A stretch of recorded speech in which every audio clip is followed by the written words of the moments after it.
A sentence requires two crucial pieces to be complete, a subject and a verb. Furthermore, the subject and verb must work together to generate a full notion. That is why it is critical to grasp subjects, predicates, and objects. Since subjects are essential to every sentence, we'll start there. Then, we'll discuss objects and predicates, as they are faithful followers of subjects. The subject of a sentence is a person, place, thing, or idea. It's always doing or being something. For example, the carpet in the living room must be vacuumed. Here the verb vacuumed is pointing toward the carpet. Therefore, carpet is the subject of the sentence. The stars sparkled in the night sky. In this sentence, the verb sparkled is referring to the stars. It's important to understand the difference between simple subjects and complete subjects. A simple subject contains no modifiers. Let's look at an example of a complete subject. The mangy old dog limped down the alley. In this sentence, the dog is doing the verb, limped. Modifiers to dog include the mangy old. The mangy old dog is the complete subject. 3 cardboard boxes remained in the vacant house. In this sentence, boxes are doing the verb, remained.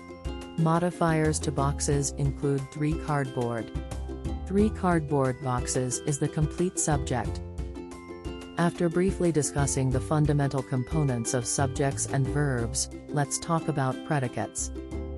Predicates point toward the subject of the sentence too. Sounds like the role of a verb, right? After all, verbs indicate what the subject is doing or being. It is no accident that verbs and predicates are closely related. Predicates really always include a verb. They also include a few additional components. The verb, the direct object, as well as any additional clauses or phrases. For example, Rena sang the song. Rena is the subject. The verb is sang and the direct object of the verb is the song. This makes the entire predicate of the sentence sang the song. Mohit walked to her house.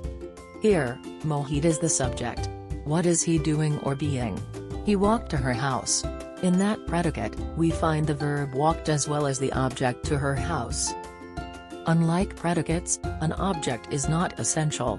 Predicates are an essential part of a sentence because they contain verbs. Objects, however, provide further information that isn't necessarily required. They are helpful, though, because they further explain the action of the verb.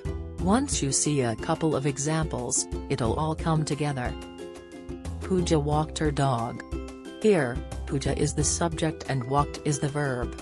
But, Pooja walked what? The answer is her dog. Again, objects expand verbs. This sentence didn't simply read Pooja walked. Rather, it provides further detail. I lit the candles. In this sentence, I is the subject. Lit is the action verb. What was lit?